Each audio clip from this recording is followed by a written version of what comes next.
జై శ్రీరామ్. శ్రీదత్త చరిత్ర 4వ అధ్యాయం.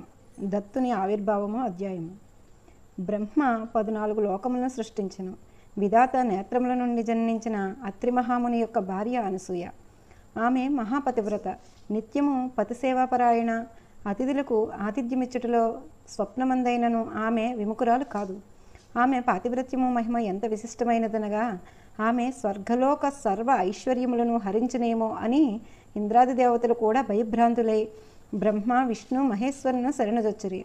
సూర్యుడు, అగ్ని, వాయువు కూడా ఆమెకు అసౌకర్యముగా కలుగుకుండునట్లును ఆమె పట్ల తమ ధర్మములను, సున్నితత్వమును ప్రదర్శించెదరు.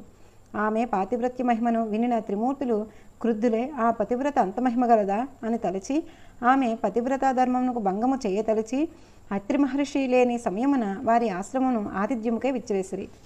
వారి ఆమెతో, మాత, ఆకలిగొన్నవారము, మాకు త్వరగా అన్నమొసగము. ఎల్లప్పుడూ మీ ఆశ్రమను అభ్యగతులు తృప్తి నందురని కీర్తిని తెలిసి వచ్చితిమి. నీకు శుభమగును అని పలికిరి.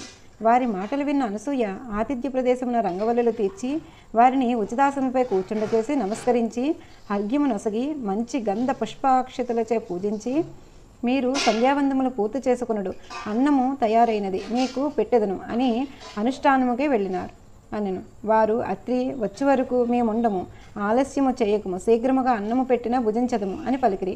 అంతటా ఆమె అట్లేనని అన్నము వడ్డించుటకు ప్రారంభించగానే వారు అభీష్టములకు తగినట్లుగా దిగంబరి అయి భుజించదమని పలికిరి.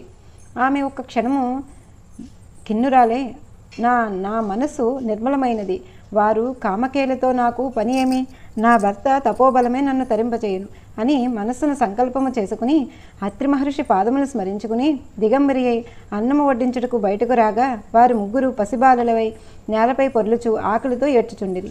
అంతటా ఆమె వారిని లాలించి ఒక్కొక్కనిగా చేసి తన స్తన్యమును అందించగా వాటి నుండి వెలువడు పాలను త్రాగి అలసిపోగా వారిని పక్కపై పరుండ చేసి మధురాగానము చేయసాగాను. ఇంతలో అనుష్ఠానం పూర్తి చేసుకుని వచ్చిన అత్రి మహర్షి విషయము తెలుసుకుని కొంతసేపు ధ్యానము చేసి తమ తపోబలముచే ఆ బాలకులను త్రిమూర్తులుగా గుర్తించి వారికి నమస్కరించెను. అప్పుడు త్రిమూర్తులు నిజరూపము వారికి దర్శనమిచ్చి ఆ దంపతులను వరము కోరమనిరి.